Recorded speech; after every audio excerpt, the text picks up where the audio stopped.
Yeah. Saka muri kutaura here mimi kuti muri mwana wa Frango? Yeah, sure. Frango wedu, Frango Solomon tinoziya nemajaivho. Umatsedebwe. Inini ndichinzwa ame wangu vachitaura. Hanzi pavaiona magala amudhara wari kwamacheso vachiita imwe hanzi vachitoenda pastage ndaibva ndatoita imwe action mudumbu wachitobana-bana muchitori mudumbu muchitori mudumbu. Zvinhu izvi ndakatanga kuzvifarira ndiri 11 years. Yeah. Teachkach MTV inokupa nyaya dzakasiyana-siyana dzinoitika mumatunhu atigere neakatikomberedza, dzinotyisa, dzinofundudza, dzinokatyamadza pamwe chete nedzinosetsa. Kuti musarasikirwe nenyaya idzi munoenda paYouTube channel yedu Teachkach MTV mondo subscribe ipapo, musakanganwe kulaika pamwe chete nekusheya, musazokoshiwe kupfanya kabhatani ako ndokabheroka kuitira patinokanda chinopisa munoyeuchidzwa. Teachkach MTV tinodzifamira. Right, muri yeZimbabwe makadiko kumatimana enyika kwese kwamuri zita ndinonzi TJT1. Tiri pano pa Teachkach MTV apo patinobata nyaya dzakasiyana-siyana dzinoitika mumatunhu atigere pamwe chete neakatikomberedza. So nhasi ndasangana nemukomana wandinaye panapa. Toda kuti timbonzwe kuti mukomana uyu akamira sei, ari kubva kupi ari kuenda kupi. Tinongomona pa social media achitenderera.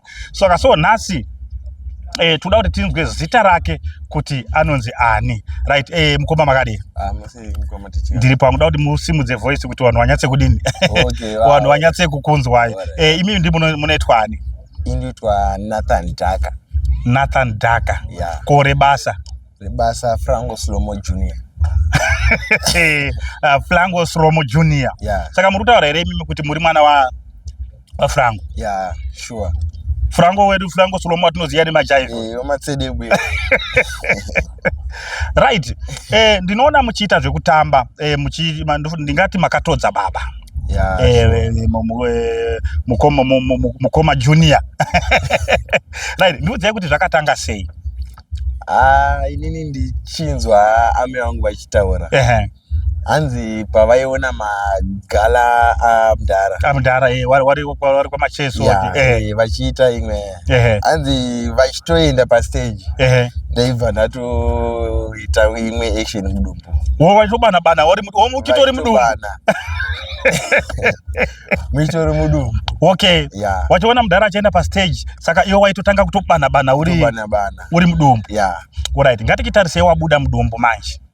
Ndabuda mudumbu paitwa mapati padheni chichi hanzi ndaitamba zvinhu zvekuti soka momzi kambobuda hanzi ndaenda pamusoro petebho. Right, ndichitamba masongs amudhara.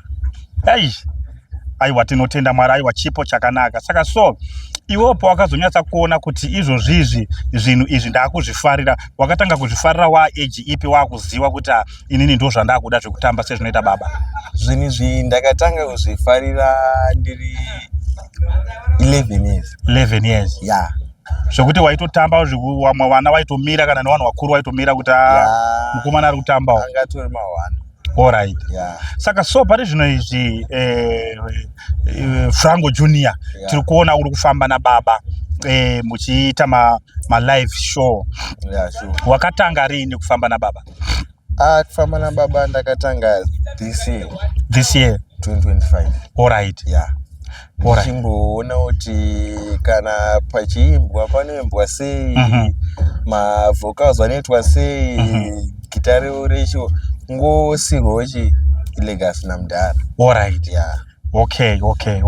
Saka iwe pane zvinoshandisa baba pakuridza, pane chaunoridza here pazviridzwa? Kukuridza ndisati ndabikwa. Okay. Yeah, ndisati ndabikwa. Asi kutamba nekubheka? Kutamba handisati futi ndabikwa. Ko zvauri kuita izvi uri kuzviona kupi? Inini zvanoita mukoma tichikazvika ndotora maclip amudhara. Okay. Ekudhara ndozvibatanidza zvacho. Okay. Ndocreata chinja ndega. Alright. Yeah. Saka hapana akambokudzidzisa kuti unotamba so unodai? Ndikanyepa. Okay. So far hapana andidzidzisa, but mudhara mashoko akataura akamboti fanoita zvako asi kana wakundikana uzoya ndozonyatso kuchibika man. Alright. Saka ngatitarisei kuna baba kuna mukoma Frango. Ndo baba vako. Pawakatanga kuona kuti mwana wangu akuitawo zvekutamba sezvawaiita iwo baba, wakazvitambira sei iwo? Vakafara zvikuru because sababa mutambi muimbi ndizvozvo. Saka vanenge vachida kutofara kuti ini ndirikanzi ndafa nhasi uye anosara ari pabasa ndizvozvo. So vakatofara zvikuru vakapupurudza. Alright. Saka iwewe Frango Junior, kufungidzira kwako iwewe uri kuda kunyatsa kusvika papi? Ngatimbotarisei kana kuti pa 2-3 years kumberi uko uri kufungidzira kuti unenge vapapi nebasa rauri kuita raitwa nababa? Inini chandakaona vanhu vane zvipo vazhinji havazvitori zvipo zvavo serious. Okay. Asi inini chipo ndakanyatsonoti Mwari havapenge vakati iwe tamba. Asi pakutamba ipapo ndopandakanoti rega ndite ndichipusha ndikane mavhidhiyo pasocial media vese vandizive vese ndizvozvo. Asi vandiona kudaro unogona kungonzi uya kuAmerica umboitawo chichi ndizvozvo. So nda kuenda kunyika dzakasiyana siyana ndichiita matours machichi. Okay. Kunyika. Saka utori ready kutoti kana ukatodaidzwa unzi uya kuAmerica wakatogadzirira kutoenda?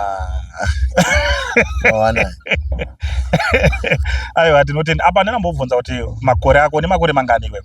Nini sofa ne 17 years. 7 ausati watosvika 18? Asandasvika 18. Hey. Aiwa, tinotenda Mwari. Saka ngatimbotarisei isisu muma shows.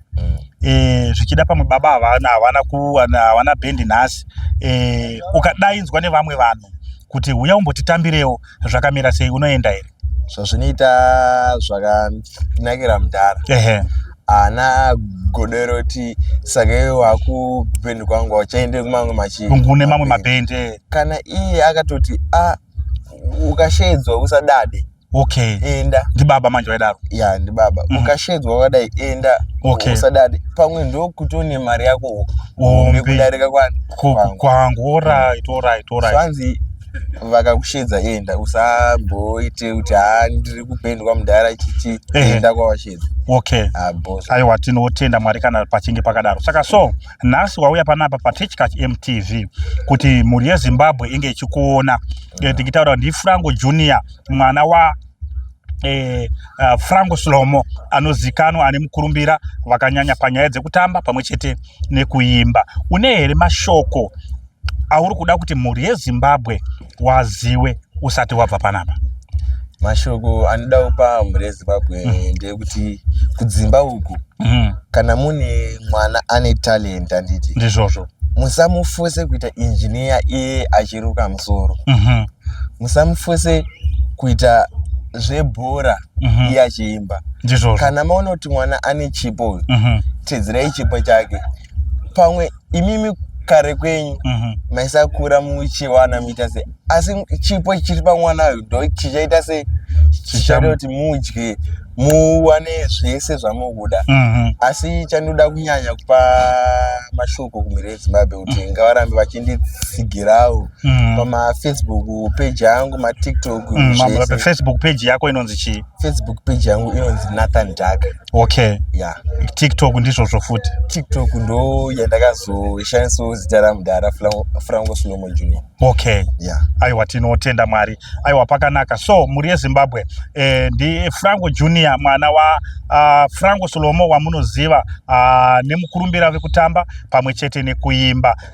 Kutaura kwatiri kuita ari kutera tsoka dzababa. Munoziva kuti zvakakosha kuti mwana anga achidzidzirawo basa rinoita baba kana zvichinge zviri maari mangwana zvinomubatsira. Saka so thank you very much mhuri yeZimbabwe, ndinokutendai nekumusapota pamwe chete nekumutsigira. Vanenge vachida kumubata munokwanisa kuenda ku Facebook page kwake kana ku TikTok. So phone number wanoda kuzokubata kune wamwe wakuona naze watukufarira komana uyu toda kuti pamwe azotambawo pamuchato pedu, toda kuti azotambawo pa function pedu. Phone number dzako dzinoti chi?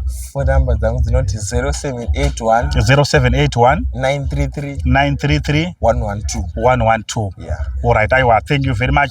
Franco Junior tinotenda nekuwa mwinesu. So thank you very much muri Zimbabwe nekuramba mwinesu, rambai mwinesu mazvita. Tichkach MTV inokupa nyaya dzakasiyana-siyana dzinoitika mumatunhu atigere neakatikomberedza, dzinotyisa, dzinofundutsa, dzinokatyamadza pamwe chete nedzinosetsa. Kuti musarasikirwe nenyaya idzi, munoenda pa YouTube channel yedu Tichkach MTV, mondo subscribe ipapo, musakanganwe kulaika pamwe chete nekushare, musazokoshiwe kupfanya kabhatani ako ndokabheroka kuitira patinokanda chinopisa munoyeuchidzwa. Tichkach MTV tinodzifamira.